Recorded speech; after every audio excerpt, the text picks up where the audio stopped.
आज का न्यूज़पेपर अगर आप खोलोगे ना, आपको एक ही टॉपिक मिलेगा, इमरजेंसी, जो कि 1975 में इंदिरा गांधी के द्वारा लगाई गई थी। Emergency emergency emergency. तो चलिए इमरजेंसी की कहानी आपको थोड़ा ब्रीफ में एक्सप्लेन करता हूं। देखिए दोस्तों, जब 1971 में पाकिस्तान के साथ हमारा युद्ध हुआ था, बांग्लादेश अलग हो गया था, तो इंदिरा गांधी जी की पॉपुलैरिटी बहुत ज्यादा चली गई थी। तो 1971 के इलेक्शंस में इंदिरा गांधी काफी ज्यादा भारी बहुमत से जीत गई। देखिए 1971 के इलेक्शन के जीतने के बाद 2-3 साल तक देश में कुछ खास हुआ नहीं। करप्शन भी चारों तरफ बढ़ रहा था, इन्फ्लेशन वगैरह बढ़ रहा था, अनएम्प्लॉयमेंट बहुत ज्यादा था।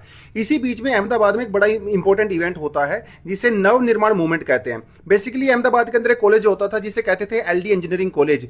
यहां के हॉस्टल की फीस बढ़ा दी गई, जिससे जो स्टूडेंट नाराज हो गए वो प्रोटेस्ट करने लगे। आम लोगों ने भी इस प्रोटेस्ट को जो है वो ज्वाइन कर लिया और वहां के जो मुख्यमंत्री थे चिम्मन भाई पटेल, इनके रेजिग्नेशन की डिमांड करने लगे।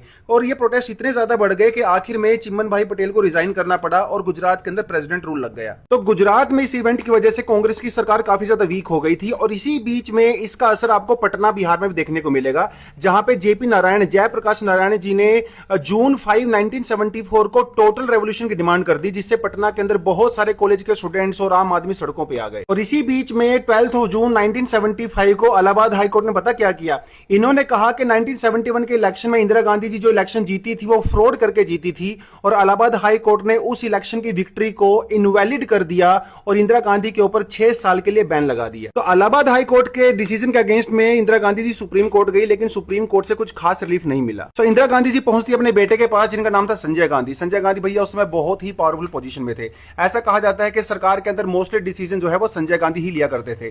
तो संजय गांधी ने अपनी माता को यह कहा कि आपको अपना प्रधानमंत्री का पद छोड़ने की जरूरत नहीं है। हमारे कॉन्स्टिट्यूशन के अंदर जो आर्टिकल 352 है वो आपको पावर देता है कि आप इमरजेंसी डिक्लेयर कर सकते हो। तो 25 जून 1975 को देश में इमरजेंसी डिक्लेयर कर दिया गया।